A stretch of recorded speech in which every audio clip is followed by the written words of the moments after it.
Break से पहले निसार खोड़ो साहब ने पीपल्स पार्टी का मौक़िफ़ बड़ा वाज़े अंदाज में पेश किया। उन्होंने कहा कि इलेक्शन कमीशन से जब उनके मुज़ाकरात होंगे, जब तजावीज़ के लिए वो 1-2 रोज़ में आइंदा इलेक्शन कमीशन जाएंगे, तो वहाँ पर उनसे ये मुतालबा किया जाएगा कि 90 दिन में ही इस पूरे अमल को मुकम्मल किया जाए। चूँकि 5 अगस्त को CCI के इजलास में उन्हें ये यकीन दहानी कराई गई थी कि इलेक्शन का अमल मुतासर नहीं होगा और नई हल्का बंदियों के तहत ये इलेक्शन 90 दिन में ही होंगे। फ़खरुर रहमान साहब, पीपल्स पार्टी का मौक़िफ़ तो बड़ा वाज़े आ गया। अब इसका मतलब ये है कि इस मौक़िफ़ पर, इस पॉइंट पर सियासी जमातों में एक तकसीम तो है। नून लीग का जवाब तो अभी राना एहसान साहब दे चुके हैं। एक बार फिर उनसे हम ये क्लैरिटी मांगेंगे कि अगर आइंदा साल तक भी इलेक्शन जाते हैं तो बज़ाहिर नून लीग को कोई इतना खास एतराज़ नहीं है 1-1.5 माह आगे जाने पर, लेकिन पीपल्स पार्टी अपने मौक़िफ़ पर डटी हुई है। देखिए, बहुत अच्छी बात है। आज पाकिस्तान पीपल्स पार्टी की सेंट्रल एग्जीक्यूटिव कमेटी का इजलास हुआ। बिलावल भुट्टो और आसिफ अली जरदारी साहब जो थे वो इस मीटिंग में मौजूद थे। उन्होंने इसकी सदारत भी की। क्या ही अच्छा होता कि वो बिलावल साहब आकर एज ए चेयरमैन ये सारी चीज़ें खुद अनाउंस करते। अब पीपल्स पार्टी का ये कहना कि क्योंकि सीटों में तो इजाफा हो नहीं रहा है तो नई मर्दमशुमारी की बुनियाद पर इलेक्शन हो सकता है। तो आपको याद होगा कि PDM का इजलास जो था वो साबिक वज़ीर-ए-आज़म शहबाज शरीफ की सरबराही में हुआ और ये जब हुकूमत ख़त्म हो रही थी, असम्बलियाँ तहलील हो रही थी, बड़े खाने भी खाए गए, सब कुछ हुआ। तो बात कहने की ये है कि जब काउंसिल ऑफ कॉमन इंटरेस्ट का अंदर एक और गैर आइनी बात की थी, वो ये थी कि पंजाब और KPK के वज़राए आला की जो शिरकत है वो नहीं उसमें हो सकती थी। आइन की सुप्रीमेसी की बात की जा रही है, आइन की बालादस्ती की बात की जा रही है।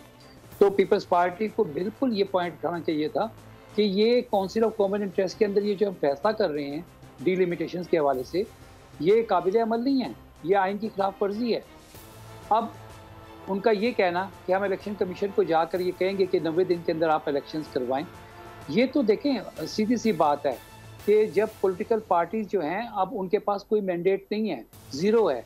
मुझे इस बात की बिल्कुल समझ में नहीं आई है कि चीफ इलेक्शन कमिश्नर जो हैं वो सदर पाकिस्तान जो हैं उनसे तो मुलाकात जाके कर नहीं सकते जब तो उनको दावत दे दी जाती है, और अमरीकी सफ़ीर जिनका कोई ताल्लुक वास्ता नहीं है वो इलेक्शन कमीशन में जाते हैं और चीफ इलेक्शन कमिश्नर से मुलाकात करते हैं।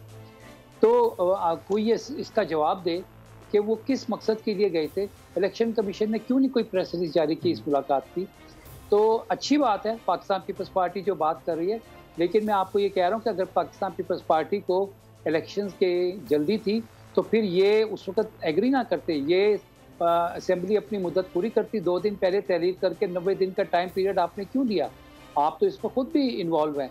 और अब इलेक्शन कमीशन जो है, जैसे आपने भी कहा कि शेड्यूल अनाउंस करने के बाद डिलिमिटेशन का, वो पॉलिटिकल पार्टीज को किस मकसद के लिए बुला रहा है, ये अपनी जगह पर बड़ा अहम फ़खर साहब, ये 2 दिन पहले असेंबली तहलील करने का तो मकसद ये था ना कि 60 की जगह 90 दिन की विंडो मिल जाए, 30 दिन इजाफी मिल जाएंगे तो ये सारे मामलात 90 दिन में बासानी पूरे हो जाएंगे। वो तो 2 रोज़ पहले करने का तो मकसद ये था कि 30 दिन और मिले।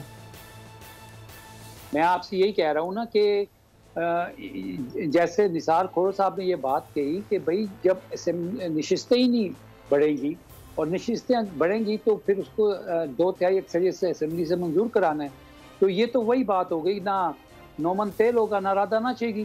तो अब आप पब्लिक पोस्चरिंग कुछ और कर रहे हैं, अंदर बैठ के आपने फैसले कुछ और किए थे और आवाम जो है इस वक्त हाथों में बिजली के बिल लिए सरापा एहतजाज है, महंगाई और कहाँ तक पहुँच गई कि खुदकुशियाँ कर रहे हैं।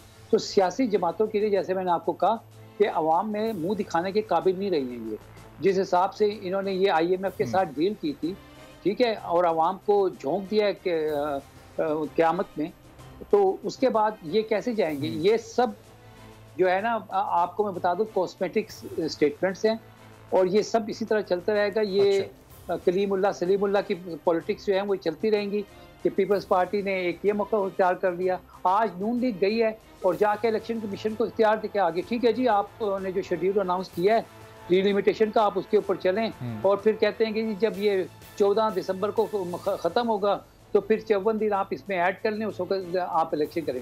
भाई जब आप कहते हैं कि आपका कोई ताल्लुक वास्ता नहीं है, चीफ इलेक्शन कमिश्नर और इलेक्शन कमीशन ऑफ पाकिस्तान का आईनी इख्तियार है कि इलेक्शन उन्होंने कराने हैं, तो यहाँ पे तो पॉलिटिकल पार्टीज की से खत्म होगी। इन्होंने तो वापस अवाम में जाना है जिन्होंने इनको इक़्तिदार देना है। तो ताकत का सरचश्मा अवाम फखर साहब, वो तजावीज़ तो खुद इलेक्शन कमीशन ने इनसे तलब की है ना, ये असखुद तो नहीं जा रहे। उन्होंने कहा कि आप आएँ, अपना मौक़िफ़ दें, अपनी तजावीज़ दें। अब वो अलग बात है कि किसी की तजवीज़ को उन्होंने कंसीडर नहीं करना।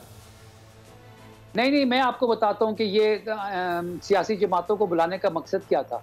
सियासी जमातों को बुलाने का मकसद ये था कि उनको पता था कि सदर पाकिस्तान जो है इलेक्शन की डेट के लिए बुलाने चाह रहे हैं, ख़त लिखा गया है। तो इन्होंने इलेक्शन कमीशन ने तमाम सियासी जमातों को बुलाकर अपने तौर पे ये कहना है कि जी देखें जी, सियासी जमातों में से बेशतर जो हैं वो तो कहती हैं डिलिमिटेशन हो, हमें वो इख्तियार दे रही हैं। हालांकि सियासी जमातों के पास इसका फैसले करने का कोई इख्तियार नहीं है। ये सदर पाकिस्तान की जानिब से जो मूव आ रही थी उसको काउंटर करने के लिए ये सारी हिकमत अमली जो थी अपनाई गई इलेक्शन कमीशन। सब्सक्राइब करें और बेल दबाएं ताकि कोई खबर रह न जाए।